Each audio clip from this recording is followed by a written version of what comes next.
Welcome, everyone, to another episode of Bright Headed Publishing Patio Book Club. I am your host, Kelly Morgan. I am excited. I think I'm always excited when I do the podcast because I get to bring you yet another fabulous author. And that is the great thing about this podcast, because we as authors can network and get together and talk about things, and we get to talk about your book. So today I have a wonderful author, Teriece Cherell. She is a New Orleans native. She is a mother. She is a minister.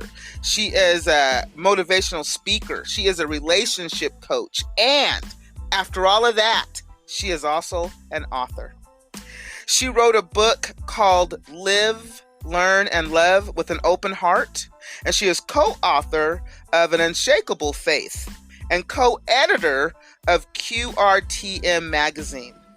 She is also a stakeholder for the Louisiana for My SistahCode, and that's a women empowerment and networking organization. She is the founder of Transforming Consciously LLC. Through her motivational speaking and relationship coaching, she encourages individuals to acknowledge and appreciate the various relationships in life, create and engage healthy relationships, and to communicate effectively.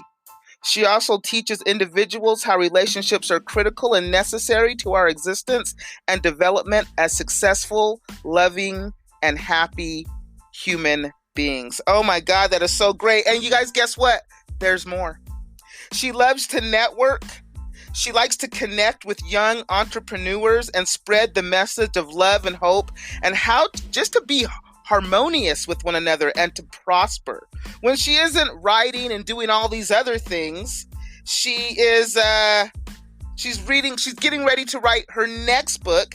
She speaks at engagement and she spends quality time with her daughter, and she's very active in her ministry. She has done several podcasts, several interviews, and I am just so happy to have her on here with me. Teriece, how are you? Thank you so much. I am so honored and so blessed that you are here. Your accomplishments could take up the entire podcast. Oh, Kelly, stop it. You are so kind. But thank you for this opportunity and for allowing authors this platform to come on and share and network and connect with each other. So I am doing well on this blessed Saturday in New Orleans. It's about 60 degrees now. It was a little chilly earlier. I just finished doing community service with God Pleasers International Ministries under Pastor Gregory Jock, doing our first annual blanket blessings and Christmas giveaway. We had gumbo, we had soup, we had all the nice hot stuff to feed the homeless and the less fortunate and the unsheltered, and it was amazing. It was truly a blessing to be able to give back to God's people. Wow, and that is how you spent your Saturday morning. Yes, and now I'm here with you. So I am so happy that you are here, and you do so much. And not only, are you an author, which is how we connected, but you do all of these other amazing things. I want to know all about your journey and how you came to write this book and the journey that brought you to where you are now, sitting here talking to me. Okay. Oh my God. So where do I start? It definitely has been a journey. So we're going to start with a brief recap of my childhood. So I started reading and writing, I'll say, when I was about 8 years old, writing. Just about my life and experiences and, just about growing up. So I've always loved to read, write, speak, and act. I've been in plays in high school, at church. I was a kid that was always on program, not really shy, very outspoken.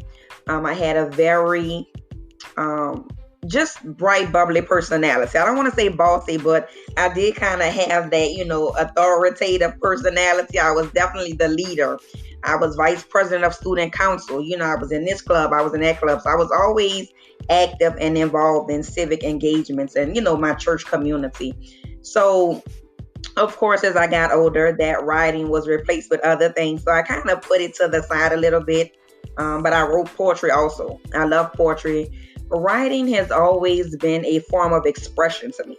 I love the arts, as I shared. I love acting. So any form of being able to express yourself, to really be who you are with no limits and no boundaries, I kind of gravitate toward those forms of expression. So I wrote poetry. I love to dance.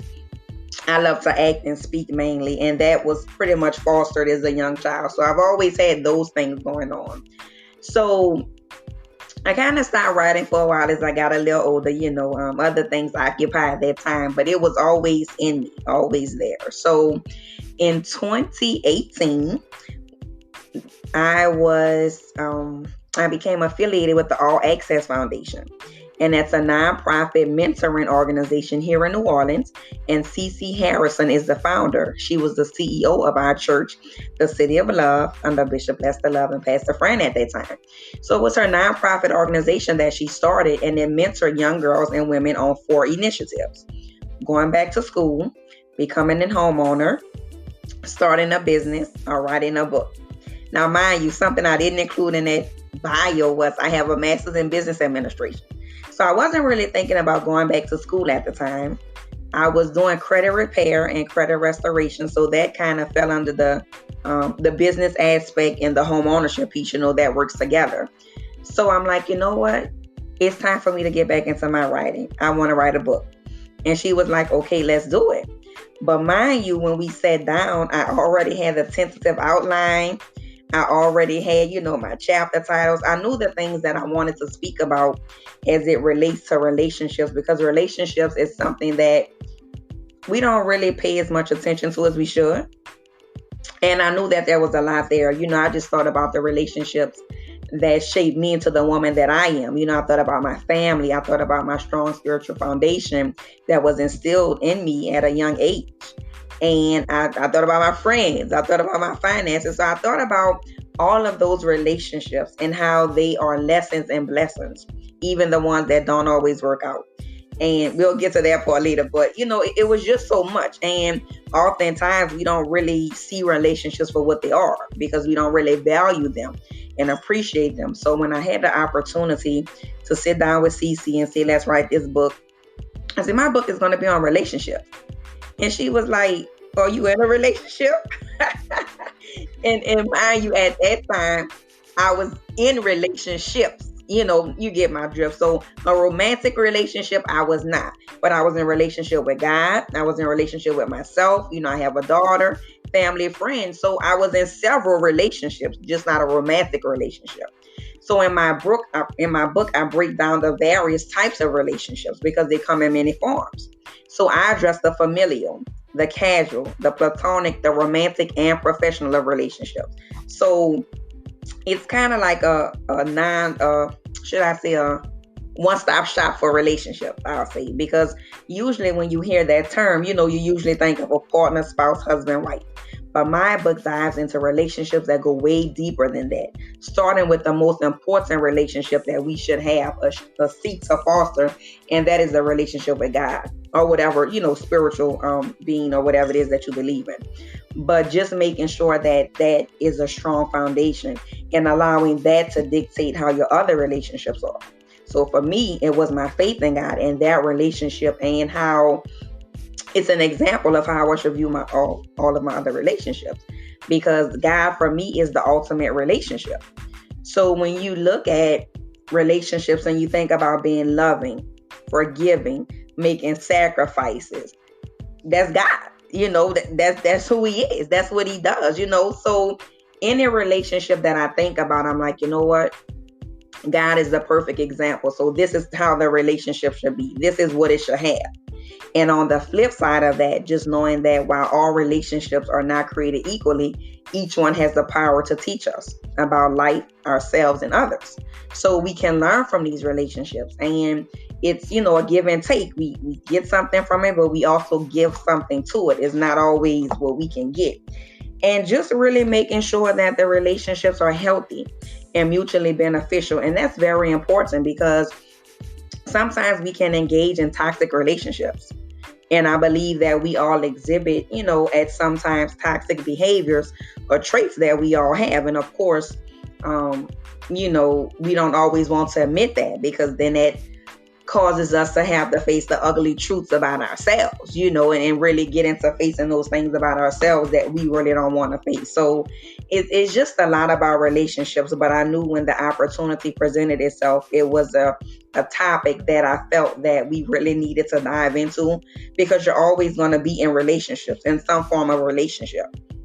I get most people, so I'm doing a lot of talking. I'm just so excited. So come on, what you have to say? No, I'm listening to you, and I'm over here listening to you and thinking, when you think about relationships, most people only think of the romantic. When you say the word relationship, that's what pops into most people's head. They don't think about their relationship as an employee or as a best friend or as a sister or a mother or whatever, a neighbor. Most people don't think about those things when you say relationships. My question in listening to you speak is, did you always know that you were going to be an author of nonfiction? That I did not know. I wanted to be an actress. I wanted to be a lawyer. But it's funny because saying that, it kind of incorporates the things that I told you I always loved to do and I did as a child. Acting. I did that. So that was the actress. Speaking was the lawyer. I'm like, okay, maybe I can be on TV acting as a lawyer. I was trying to find a way to incorporate it all, but in my mind, I knew that it was going to have something to do with one of the other. I did not think I was going to be an author. I did not think that I was going to write a book, but I did have an idea that it would have to do with speaking in some form or fashion. I said I was going to be the first Black female president. And I told my pastor that, Kelly, I was about maybe 9 or 10 years old. And he said, I might be an old man in a wheelchair, but I'm going to get them to roll me to the polls. And, it was something I said at the time because, my dreams were so big. As a child, you're fearless. And, you have these wild imaginations and your dreams are so big. And that's what I told my pastor when I was about 9 years old. So I'm not there yet. But I am back to my speaking and writing, so that's good. Well, you know what? And I think that's wonderful. So when you decided to publish this book, once you got it all together, and I think as authors, our main concern is the writing of the book, right? I know when I was writing my book, at that time, that's all that mattered, was the writing of the book. Then after I wrote the book, I thought, well, I'm just going to pass it out to a publisher. They're going to snap it up. And I'm going to be on book tour by the end of the month. And it did not work out that way. So that was my bad and my misconception about how the publishing world worked, because nobody told me. And so I'm interested what other authors, what that looked like for you. What misconceptions did you have about publishing? I would say mine was similar to that one. Just thinking, like you say, writing, and they will come just thinking, because I know a lot of people, I have a lot of family and friends, because I'm so active in church and, and in my community, that it was going to be, okay, she got the book. Once they see it on Amazon and Barnes & Noble, it's going to fly off the shelf.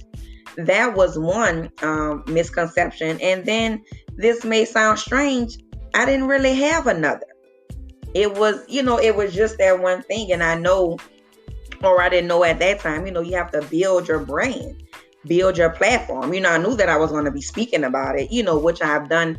And what I will say, it has allowed me that opportunity, because we are authors. It does open up other doors for other avenues if that's what you want to pursue. You're doing your podcast, you're doing your publishing. So that came about as a result of you being an author.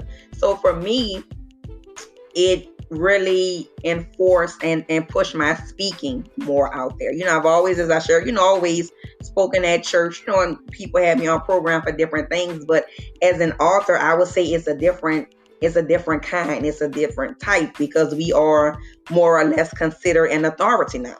We have this book under our wing. So, hey, I can speak to you about relationships because I wrote a book about it, because, I've also lived it. I've also experienced it.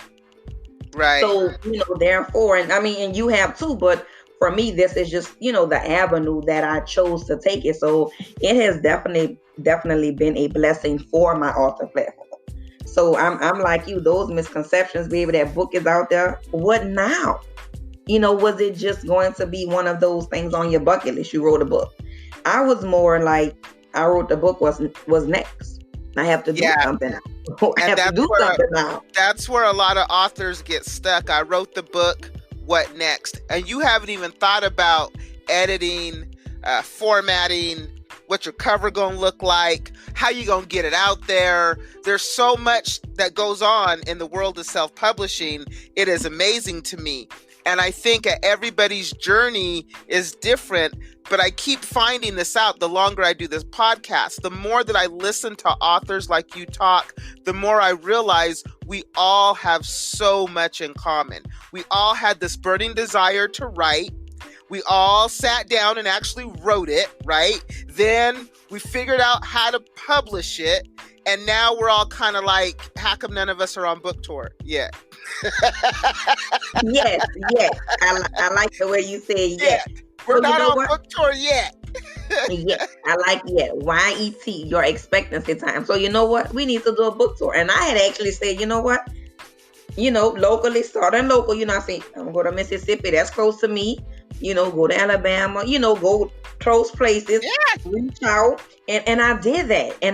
And we can talk about that later. So once the book is published, like you said, and out there, what next?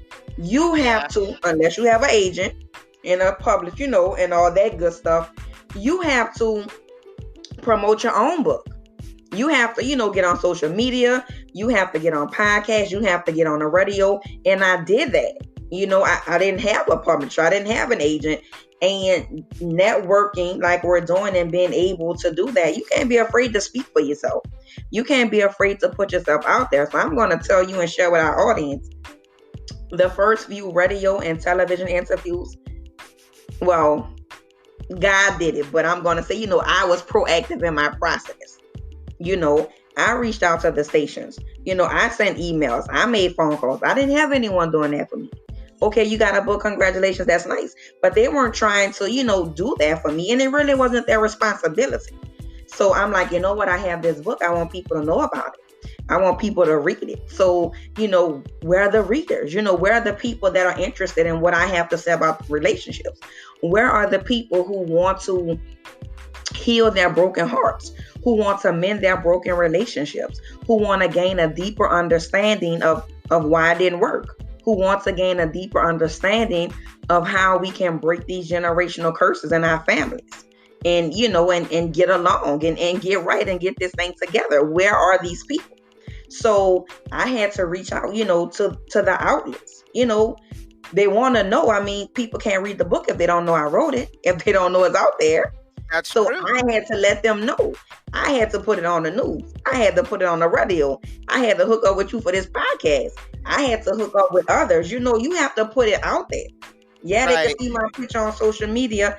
Yeah, they can go on Amazon and look me up. Yeah, they can Google me. But outside of that, they want to know Teriece Cherell. They want to know, what can she teach me about relationships?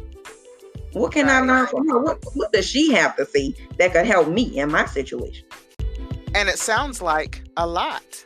So with that, I want to get into your book and kind of tell us what it's about. We know that it's about relationships. Kind of give us a little bit more information and then tell us about take us through parts of your book. I'm interested. I have not read it yet. And I will admit, I am not a big nonfiction reader. I am a storyteller. So I love stories, right? So I love those fiction stories where usually everything turns out okay. Real life is not like that. Not all the time, because, in the movies and in the stories, you get the quick fix, you're done. Real life, you got to work at it. And so I work hard at it. So when I do find myself with downtime, I want to escape. So nonfiction is my escape. But not to say that all the things that you're saying about relationships, I can relate to and it resonates with me. So I'm interested in your book. So please tell us all about it.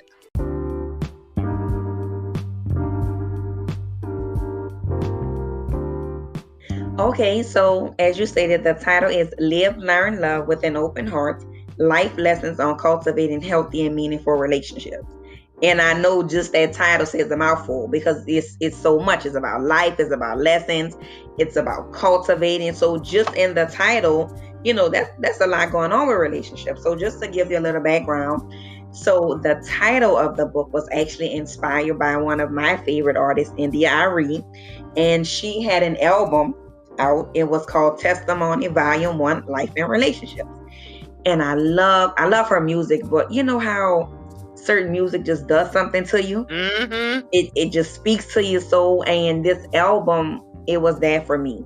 I remember I was in college, so it was about, I'm gonna say maybe 2004, 5-ish maybe. And I would just listen to this album on repeat, like for hours at a time. And it just soothed my soul. I would have my little bubble bath, have my little candle, it just kind of put me in that mood, and I just let it speak to me. So that's what inspired the title of the book. The book is actually dedicated to my paternal grandmother, Maggie, who is no longer with me, but I thought about the lessons that she instilled in me as a young girl. I thought about the love that I always felt. I thought about her instilling the strong spiritual foundation, going to school, getting an education, being independent, following your dreams. I thought about all those lessons that she taught me over the years and how blessed and grateful I was to have her and how she shaped me into the woman that I am today. So, all of that went into the relationships. All of that went into the life lessons that I thought to share with others, because everyone, grows up differently. So their childhood may be a little different. So they may grow up differently from that, so sometimes you need to, hear that other people had a good experience. They had a good relationship with a grandparent or a parent that, someone else may not have had, because it, can give them hope. So that's a little bit about that. But as we dive deeper into the book, it's so much, it's so much that I wanted to share, and I wasn't exactly sure of what I was going to share, because it's a lot. But just sharing those things that we often take for granted as it relates to relationships and it relates to people. And I speak about, different people in my life and how they influence me. Good, and you always got to do the good and not so good, because like I say, all relationships are lessons and blessings, even the ones that don't work out. So you can't just take all the good stuff you got out of it. You have to, acknowledge, accept, and adjust from the bad things. So that's my AAA method I speak about later on, but it's acknowledge, accept, and adjust. And that goes toward the self-reflection and self-evaluation period that's very necessary for us to do at any point in time in our life. There are those moments when we have to look ourselves in the mirror and face the truth. Face those harsh realities of who we are or who we have become. And it isn't always who God created us to be. It isn't always, a pretty picture. But I do believe that if you want to get better and do better, then that is a part of the process, the self-reflection and self-evaluation process that we all must undergo. So just starting it, my first chapter. So the book is 3 sections divided into 3 chapters each. So the first section is living the life. And those chapters are faith is, family matters, friends and finances. Section 2, learning the lessons, choices, chances, changes, commitment to cultivating relationships, and communication is the key. And section 3, loving the legacy, time is of the essence, true to me, and transforming life. So that's the live, learn, love. That's my LLL, triple L. And you see, I like to play with the letters and words. So I have my F's, my C's, and my T's. You call so that? In the book, and it's broken into 3 sections, and I like the way that you break it down, so it makes it so that you can kind of see how it all flows. Are there techniques that you give? Like one of the things that you just said was admitting your own faults, which a lot of us will not do. Right? Yeah. And you can't even begin to become a better person until you're willing to look at the good, the bad, and the ugly within yourself. And then you can work toward fixing it, right? Yes. So, but do you give us any techniques on how we can do that? Because that's so much easier said than done. Yes and no. So I don't give you actual techniques in terms of this is what you must do, this is what you must do. I give them like on a broader scale. Like first you must acknowledge, like you just said. So whether it's a deficiency or whether it's a lack, you have to acknowledge that there is an area of your life that needs improvement, something that you need to work on. And then you go to the next part. It depends on, for people, the process is different. So your acknowledgement may be different from my acknowledgement, but it does entail that we all acknowledge it, however that may look. So then after you acknowledge it, you accept it. Now, accepting doesn't mean you settle for it. I have this issue. Okay, I have this issue. Accepting just means that you come to terms with it. Okay, I have this area that I need to work on. I'm deficient. I'm lacking. What can I do about it? Who do I need to, seek help from? Who can help me? But with that, there are some questions we must ask ourselves. So I guess that could kind of speak to the how-to that That's you just asked me about. Yeah, because I think when people think about admitting whatever faults or lack that I have, I think asking yourself questions is a good way to get there. But sometimes we don't know the question to ask, right? Or we don't want to ask the question because we're afraid of what the answer may be. So I'm interested to find out what questions are you having us ask ourselves? Okay, great. So yes, you can say that's part of my technique. See, I just start questions, but yeah. So the first question we need to ask ourselves is, where am I currently? Where am I currently? So where are you now at this moment in this space as it relates to where you're trying to be?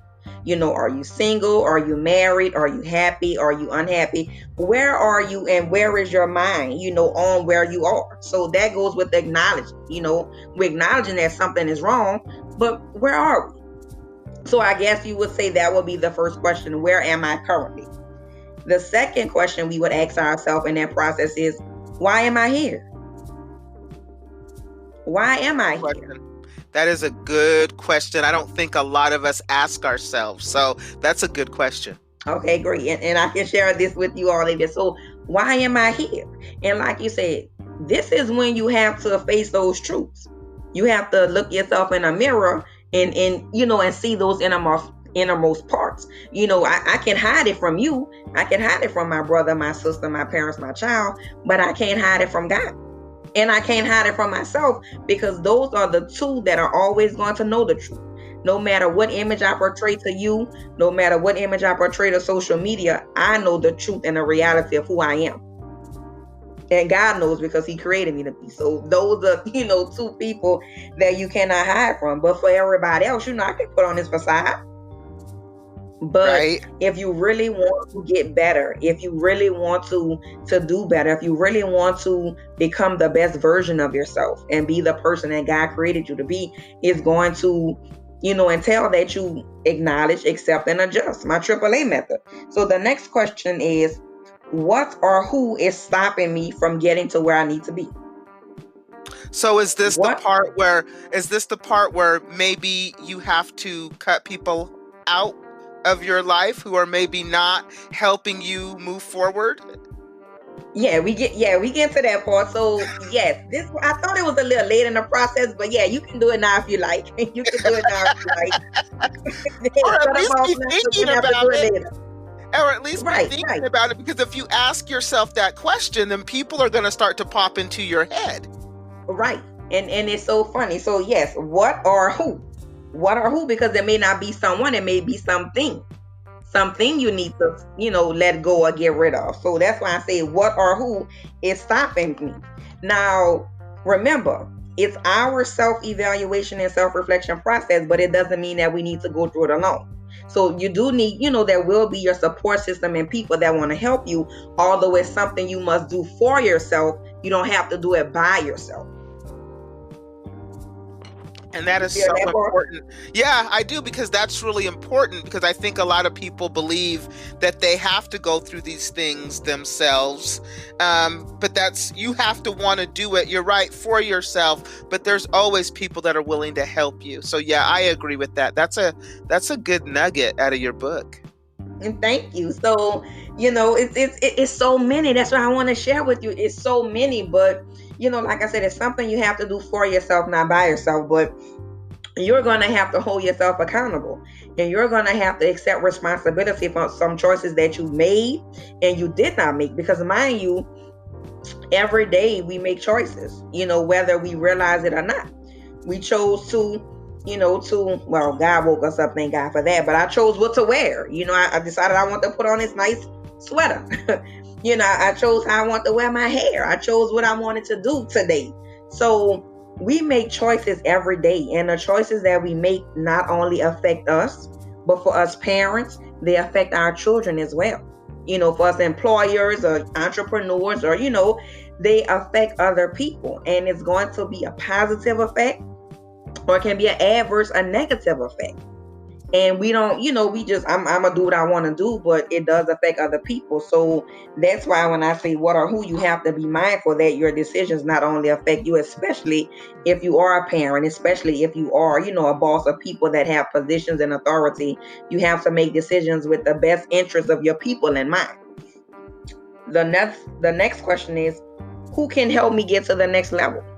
Who can help me? So this is when you decide, do I need to see a doctor? Do I need to see a lawyer? If it's a health issue, do I need to see a psychiatrist? Do I go to the gym? Do I walk? So who can help me get to the next level? Because you've already acknowledged, now you're accepting that you have this issue, you need this help. Okay, I know I need help. Who can help me? Where can I go? So this is why, the support system is so important. And this is why you also have to be connected to the resources. Everybody Right. can help you, with your issue.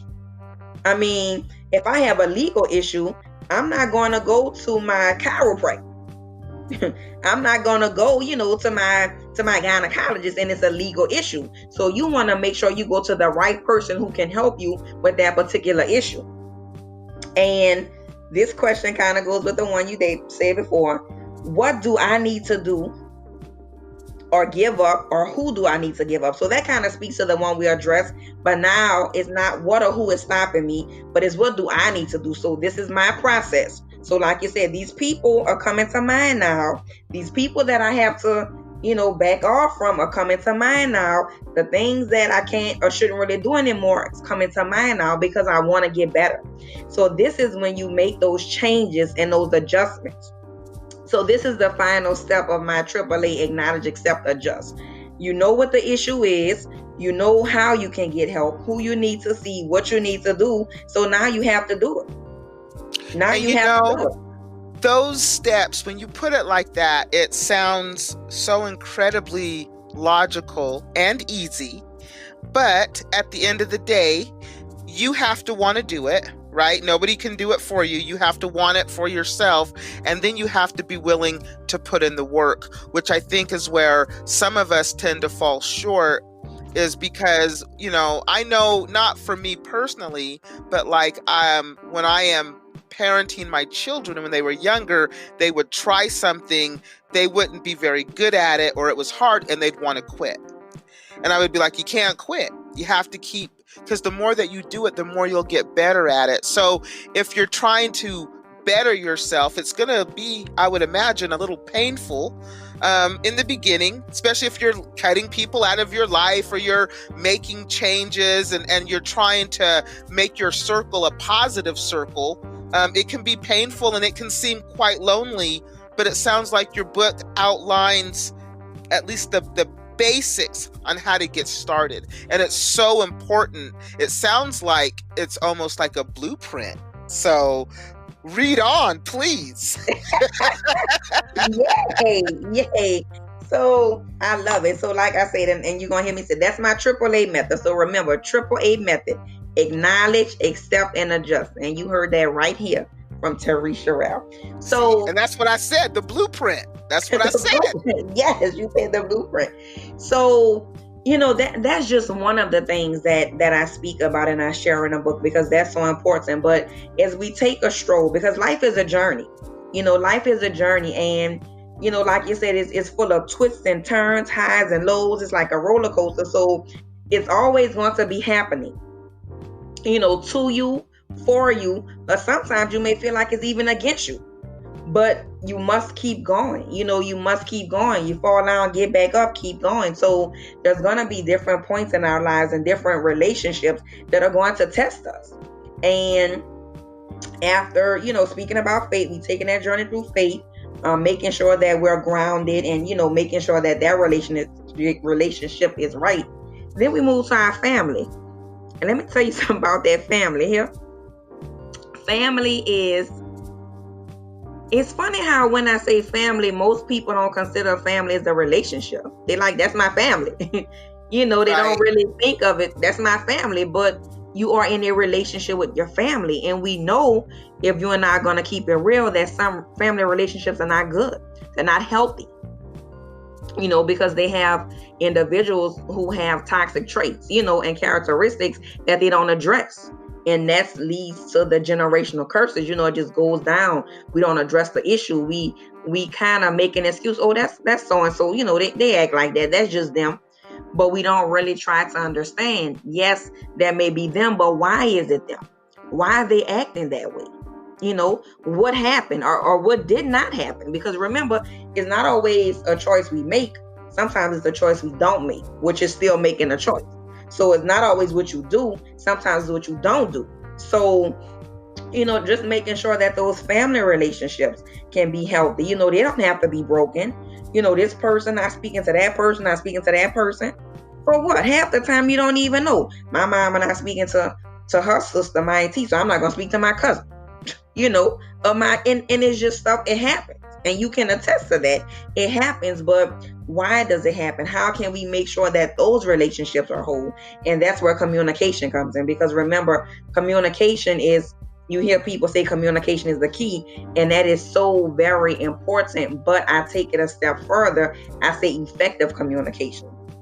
Because just because we are communicating, it doesn't mean that it's effective. Or you understand what I'm saying. Or you taking what I'm saying. I say what I mean what I say. Because oftentimes where conflict occurs is when a person says one thing and someone misinterprets.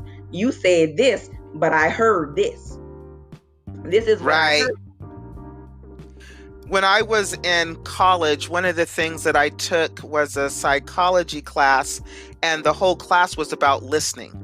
It wasn't even about talking. It was about listening and how to become a better and active listener. And I think, especially with family, we tend to take things for granted, right? We tend to just say, well, that's so-and-so, and it doesn't matter. But I also think that we stopped listening because it is family. And I think that you have to truly listen to what somebody is telling you in order for you to effectively communicate. So again, another great nugget in the book, because communication is key. But I think when people think communication, they just think of words. They don't think of their silence and their listening and their active listening, where I am taking in what you are saying. I am listening and I am thinking about what you're saying before I answer you, which is so very important. So, everything is relative and it's relevant and it's all tying in, because actually I'm speaking about communication in a chapter with family, but I actually have chapter 6 dedicated to communication. Communication is the key, and that speaks about the different forms of relationship. As you stated, it's not only verbal. Like you say, communication is nonverbal. It's the facial expressions. It's the rolling of the eyes, the twisting of the head. It's the nonverbal. It's the hand gestures. It's those things that we aren't saying, but our body language is saying, or lack thereof. Or lack thereof is saying. So it's about written as well. So in that particular chapter, I speak about the various forms of communication and just making sure that it's effective no matter what it is, and making sure that if you have an issue or if you don't clearly understand what the person is saying, ask them so that they can clarify, so that they can, clear up, because that miscommunication, we know, can lead to something so simple can turn into something so big. Yeah, like I said, you very true. This, but they heard this. Next thing you know, they're fighting or they're not speaking to each other. And then, the cycle just goes down because no one really addressed the issue.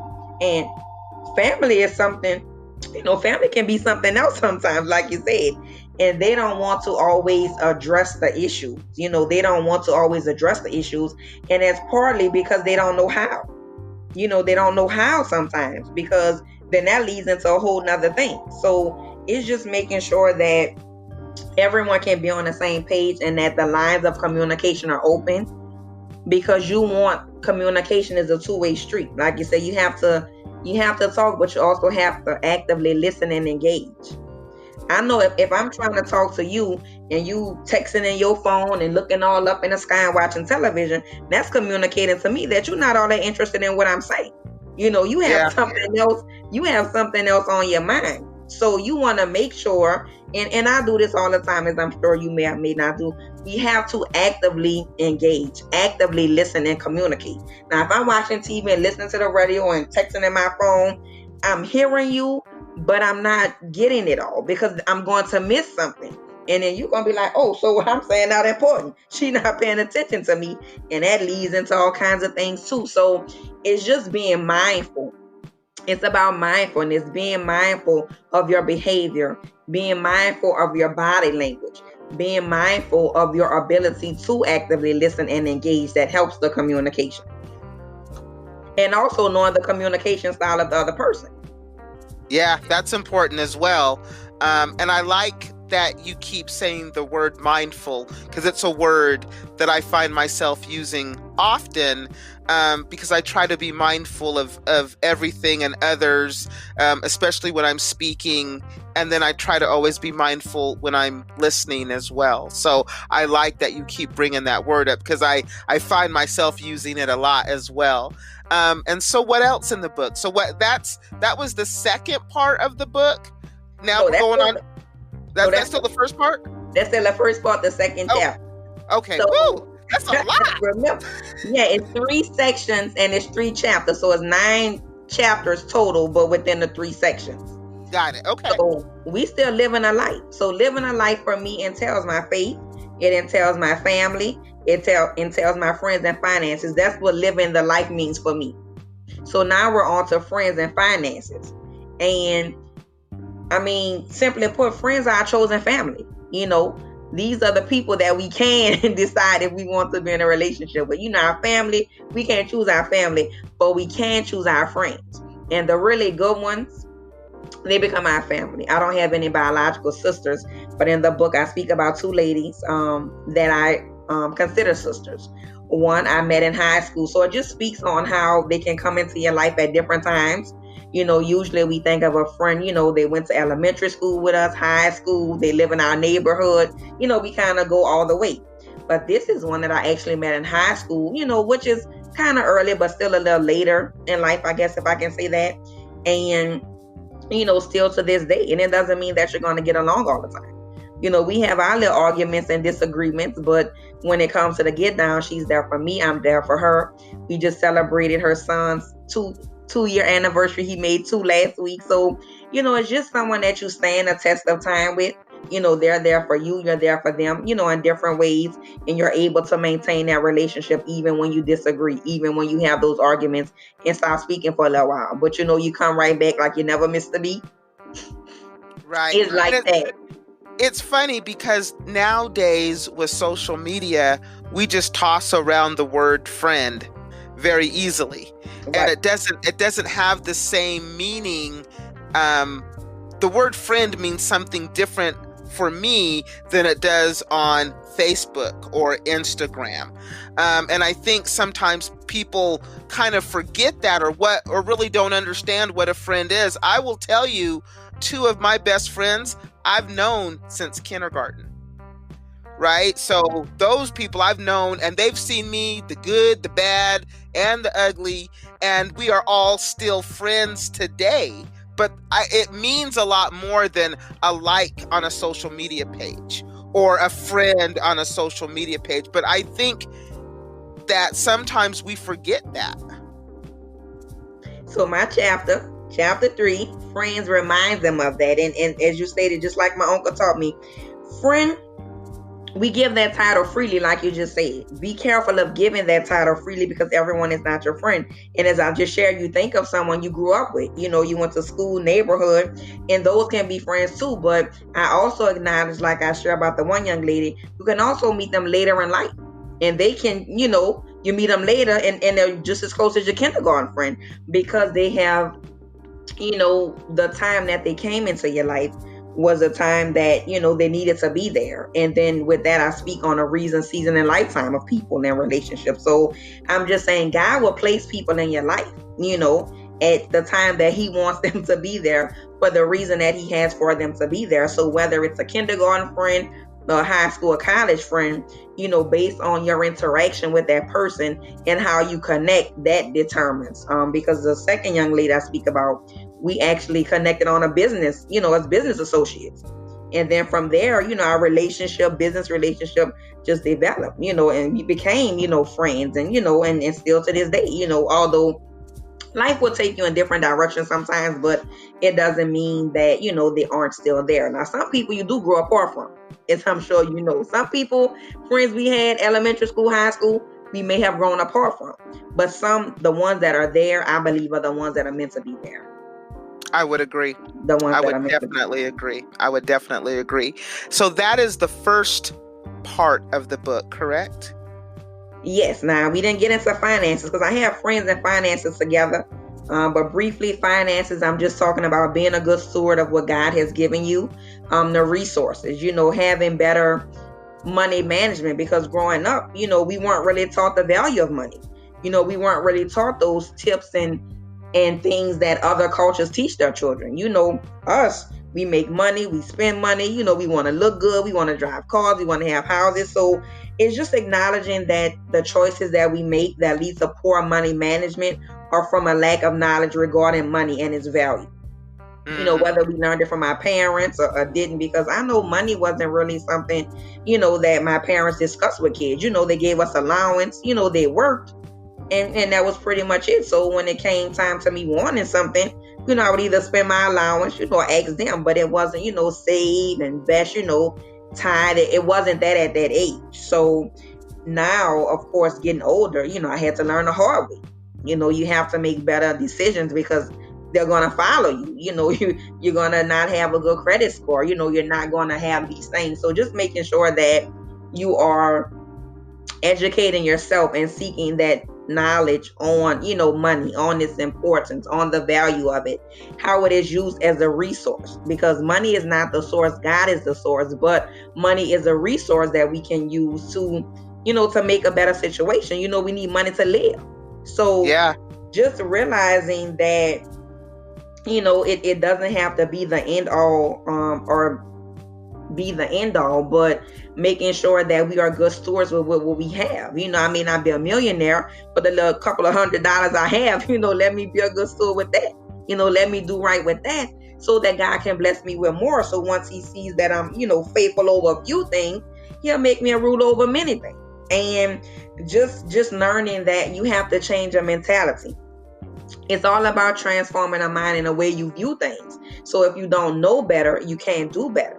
But once you educate yourself, or once you gain the knowledge, whether it's, through yourself or someone else, and now you can understand it, you'll be able to view it differently. So that you need to save, that you need to invest. You can spend a little too, but you still need to save and do other things with that money as well. So that's section one.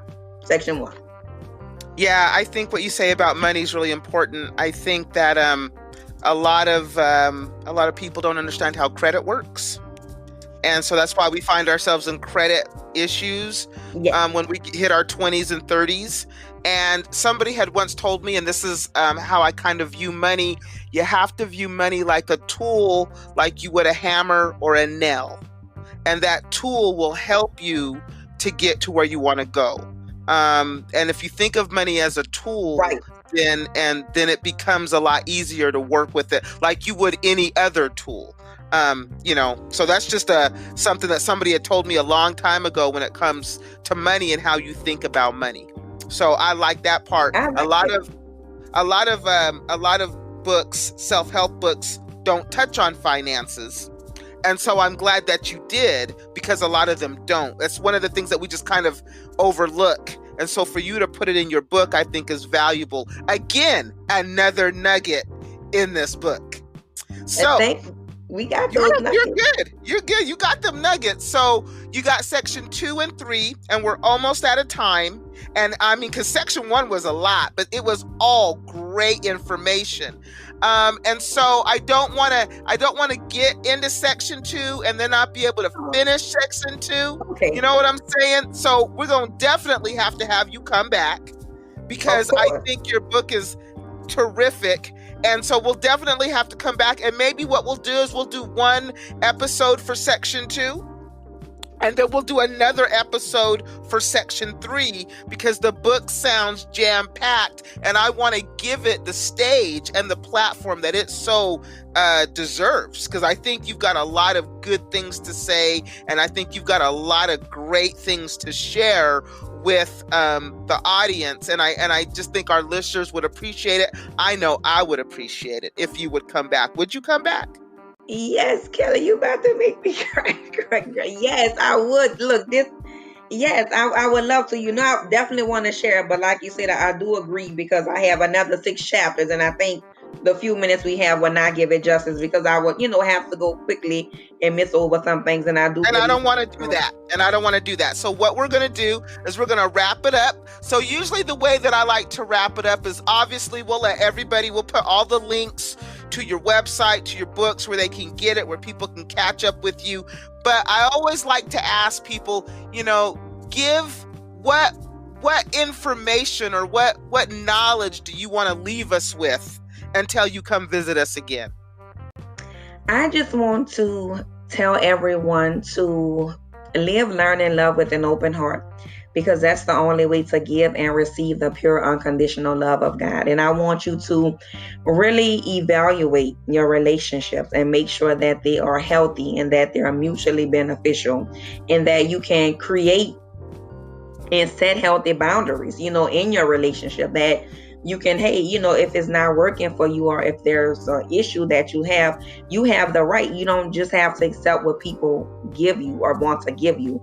Now, understand that people love you the best way that they know how. So, assuming that they grew up in a family that wasn't as loving, then that may be the part of them you get. But I believe it is our duty and responsibility to teach people how to love us, to show them the way we want to be loved. And the only way that we can do that is if we first love ourselves, because self-love is real. So it all ties back to you loving yourself and knowing how you want to experience love. It all goes back to you being able to, maybe go back to those relationships that you did get it and you didn't get it, because relationships are going to teach us a lot about who we are and help us discover who we are.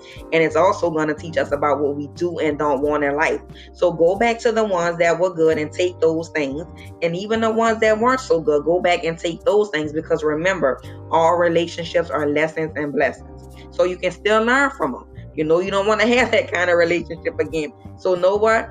I'm not dealing with this. This is a trigger. This is a warning sign. This is a red flag. I don't want that. But the things that you do want, the honesty, the support, the commitment, the loyalty, the sacrifice, those are the things that you want, and those are the things that you deserve and you can have.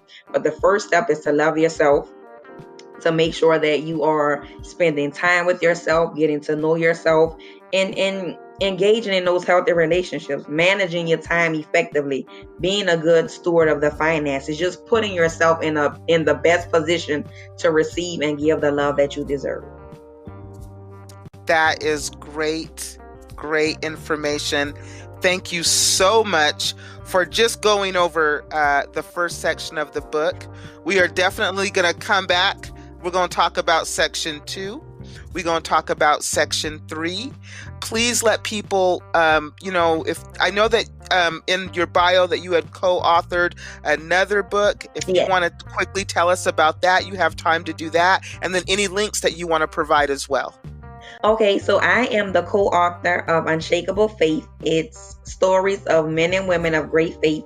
It was a project by Tamika Prouty, and she just got some authors together, and it was really a blessing, because you'll read different stories and testimonies of men and women who have overcome the odds, who have defied the obstacles, who have turned the obstacles into opportunities, showing you how good God is, how amazing He is, and how no matter where you are in life, you just have to have faith and believe that things will get better and know that they will and they can. So that's a project that I did. That one was actually released this year in March. We were actually supposed to be in Atlanta like right before COVID-19 hit big doing that launch, but I am the co-author of that.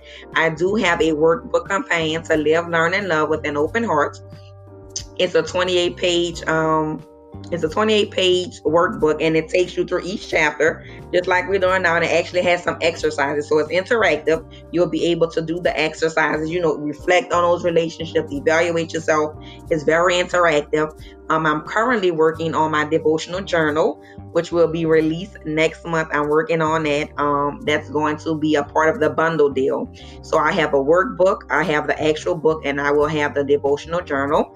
You can find me on Instagram at I am Teriece Cherell, Facebook Teriece Cherell. I also have a page for the book, and it's Live, Learn, Love with an Open Heart. On Twitter, Teriece Cherell. I have a website, www.teriececherell.com, and that is spelled TERIECECHERELL. My books are also on Amazon, Kindle, and Barnes & Nobles, both paperback and ebook. And we will have all the links available in the description of the podcast. So if you missed any of that, you will be able to catch up with her. We're going to catch up with her again real soon so we can get to the next part of that book, because I'm interested. As always, thank you so much for listening, taking time out of your day to listen to the podcast and be a part of the book club. I will be back next week with another episode. I am your host, Kelly Morgan. And as always, keep writing.